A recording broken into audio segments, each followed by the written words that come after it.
नमस्कार दोस्तों, आप सभी का हमारे भक्ति एंड फन वीडियो चैनल में स्वागत है। आज मैं आप लोगों को संकटा माता की व्रत कथा सुनाने जा रही हूँ। तो चलिए भक्तों, श्रवण करते हैं। एक बुढ़िया थी। उस बुढ़िया का एक बेटा था जिसका नाम था रामनाथ। रामनाथ धन कमाने के लिए परदेश चला गया। बुढ़िया अपने पुत्र के विदेश जाने के बाद बहुत चिंतित और दुखी रहने लगी, क्योंकि बहू उसे प्रायः नित्य खरी खोटी सुनाया करती थी। इसलिए बुढ़िया प्रतिदिन चिंतन और उदास रहती और घर के बाहर स्थित कुएं पर बैठकर रोया करती थी। बुढ़िया का यह क्रम रोज चलता रहा। एक दिन कुएं में से दिए की माँ नामक एक स्त्री निकली और उसने बुढ़िया से पूछा, बूढ़ी माँ, तुम इस तरह बैठकर क्यों रोती हो? तुम्हें किस बात का कष्ट है? तुम मुझे अपना दुख बताओ, मैं तुम्हारे दुख दूर करने का प्रयत्न करूंगी।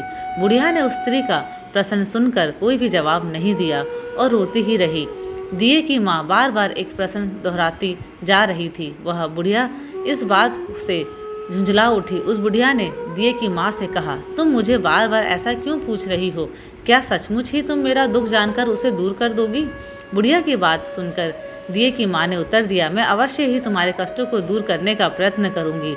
बुढ़िया ने दिए की माँ का ऐसा आश्वासन पाकर कहा, मेरा बेटा कमाने के लिए परदेश चला गया है। उसके पीछे मेरी बहू मुझे बहुत बुरा भला कहती रहती है। यही मेरे दुख का कारण है। बुढ़िया की बात सुनकर दिए की माँ ने कहा, यहाँ के वन में संकटा माता रहती हैं। तुम अपना दुख उनसे सुनाकर कष्ट से छुटकारा पाने के लिए प्रार्थना करो। माँ बहुत दयालु है, दुखियों के प्रति बहुत सहानुभूति रखती हैं। निसंतानों को संतान, निर्धनों को धनवान, निर्बल को बलवान और अभागों को भाग्यवान बनाती हैं। उनकी कृपा से सौभाग्यवती स्त्रियों का सौभाग्य अचल हो जाता है। कुमारी कन्याओं को अपने इच्छित वर की प्राप्ति होती है। रोगी अपने रोग से मुक्त होते हैं। इसके अलावा जो भी मनोकामना हो वह सभी को पूरा करती हैं। इसमें कोई भी संदेह नहीं है। दिए की माँ से ऐसी विलक्षण बात को सुनकर बुढ़िया संकटा माता के पास गई और उनके चरणों पर गिरकर विलाप करने लगी। संकटा माता ने बड़े ही दयालु होकर बुढ़िया से पूछा, बुढ़िया, तुम किस कारण इतने दुख से बार बार रोती रहती हो? बुढ़िया ने कहा, हे माता, आप तो सब कुछ जानती हो, आपसे तो कुछ भी छिपा नहीं है। आप मेरे दुख को दूर करने का आश्वासन दे तो मैं अपनी दुखद गाथा आपको सुनाऊं। बुढ़िया की बात सुनकर संकटा माता ने कहा, मुझे पहले अपना दुख बताओ। दुखियों का दुख दूर करना ही मेरा काम है। संकटा माता के ऐसा कहने पर बुढ़िया ने कहा, हे माता, मेरा लड़का परदेश चला गया है। उसके घर में ना रहने से मेरी बहू मुझे बहुत तरह तरह की बातें सुनाया करती है। उसकी बातें मुझसे सहन नहीं होती। इसी कारण परेशान होकर मैं बार बार रोया करती हूँ। बुढ़िया की इस दर्द भरी कथा को सुनकर संकटा माता ने कहा, तुम घर जाकर मेरे लिए मन्नत मनोती मांग कर मेरी पूजा करो। इससे तुम्हारा लड़का सकुशल घर वापस आ जाएगा। मेरी पूजा के दिन सुहागन स्त्रियों को आमंत्रित कर उन्हें भोजन कराना। ऐसा करने से तुम्हारा लड़का अवश्य तुम्हारे पास आ जाएगा। संकटा माता के कहे अनुसार उस बुढ़िया ने मनोती मांग कर पूजा की और सुहागिन स्त्रियों को भोजन के लिए आमंत्रित किया। परंतु विचित्र बात यह हुई, जब बुढ़िया ने स्त्रियों के लिए लड्डू बनाने शुरू किए तो उससे 7 की जगह 8 लड्डू बन गए। इस बात से बुढ़िया बहुत ही असमंजस में पड़ गई। ऐसा होने के का क्या कारण है? कहीं मुझसे गिनने में तो गलती नहीं हो रही, अथवा अपने आप 8 लड्डू बन जाने का कोई अन्य कारण है। उसी समय संकटा माता एक वृद्ध स्त्री के रूप में बुढ़िया के सामने प्रकट हुई और बुढ़िया से पूछा, क्यों बुढ़िया, आज तुम्हारे यहाँ कोई उत्सव है क्या? यह सुनकर बुढ़िया बोली, आज मैंने संकटा माता की पूजा की है और सुहागिन स्त्रियों को भोजन के लिए आमंत्रित किया है, किंतु जब गिनकर 7 लड्डू बनाती हूँ तो वे लड्डू अपने आप ही 8 बन जाते हैं। मैं इसी बात से चिंता में पड़ गई हूँ। बुढ़िया की बात सुनकर संकटा माता ने कहा, क्या तुमने किसी बुढ़िया को भी आमंत्रित किया है? बुढ़िया कहने लगी, नहीं, मैंने ऐसा नहीं किया, परंतु तुम कौन हो? संकटा माता ने कहा, मैं बुढ़िया हूँ, मुझे ही आमंत्रित कर लो।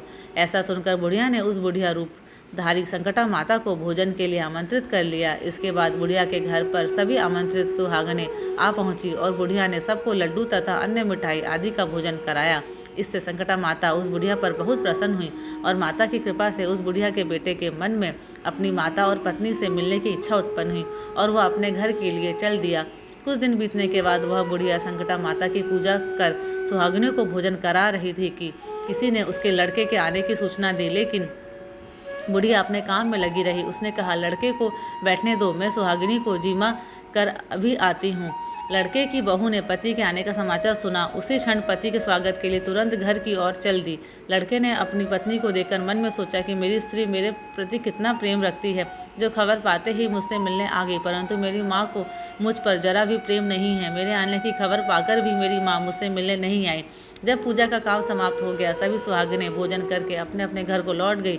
बुढ़िया अपने बेटे से मिलने के लिए उसके पास पहुंची। माँ के आने पर लड़के ने पूछा, माँ अब तक कहाँ थी?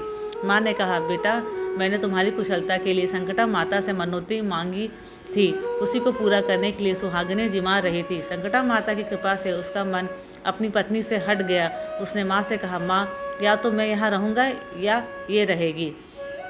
बुढ़िया ने कहा, बेटा तुम्हें मैंने बड़ी कठिन तपस्या से पाया है, इसलिए तुम्हें छोड़ नहीं सकती। इसलिए चाहे बहू का त्याग भी करना पड़े मैं कर सकती हूँ। अतः लड़के ने अपनी स्त्री को घर से निकाल दिया। घर से निकलकर बाहर आई तो बहुत दुखी मन से एक पीपल के पेड़ के नीचे बैठकर रोने लगी। एक राजा उधर से जा रहा था। उसे रोता देखकर राजा रुका और पूछा, तुम क्यों रो रही हो?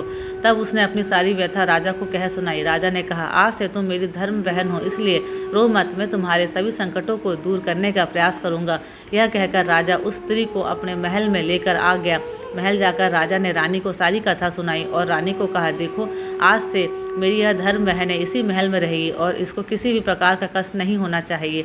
राजा के यहाँ पहुंचकर कुछ दिन बाद धर्म से प्रेरित होकर रामनाथ की स्त्री ने भी संकटा माता का व्रत आरंभ कर दिया और संकटा माता के निमित्त सुहागिनों को भोजन कराने के लिए आमंत्रित किया। उसने रानी को भी आमंत्रित किया। जब सभी सुहागिनें लड्डू खाने लगीं तो रानी ने कहा, मुझे तो रबड़ी मलाई और स्वादिष्ट मिष्ठान ही हजम होते हैं, यह पत्थर समान लड्डू कैसे हजम होंगे?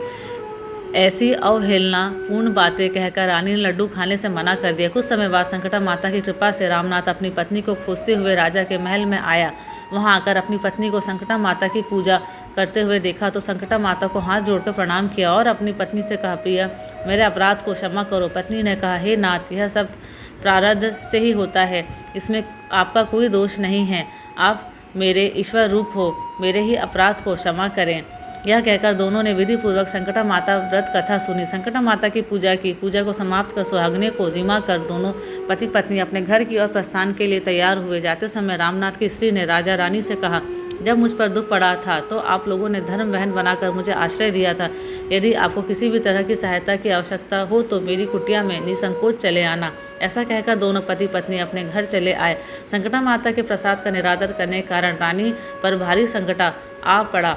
रामनाथ की बहू के जाते ही उनका राजपाट नष्ट हो गया। ऐसी विपत्ति में पड़कर रानी ने राजा से कहा, ना मालूम वह तुम्हारी धर्म बहन कैसी थी, उसके यहाँ से जाते ही सब कुछ नष्ट हो गया। रानी ने राजा से कहा, जाते समय वह कह गई थी कि जब मेरे पर कष्ट पड़ा था तब मैं तुम्हारे यहाँ आई और कदाचित तुम्हारे ऊपर कोई भी कष्ट पड़े तो तुम मेरे घर चले आना, इसलिए हम लोगों को उसके यहाँ ही चलना चाहिए। ऐसा विचार कर राजा रानी दोनों ही अपनी धर्म बहन के घर गए। वहां जाकर रानी ने कहा, बहन तुम्हारे जाते ही ऐसा क्या हो गया कि हमारी सारी संपत्ति नष्ट हो गई, हम लोग बहुत परेशानी में पड़े हुए हैं। रानी की बात सुनकर रामनाथ की स्त्री ने कहा, बहन मैं तो कुछ नहीं जानती, मेरी तो सब करता धरता संकटा माता है, इसके अतिरिक्त कोई दूसरा नहीं है। इसलिए मेरी राय में तुम संकटा माता से अपनी भूलों के लिए क्षमा याचना करो।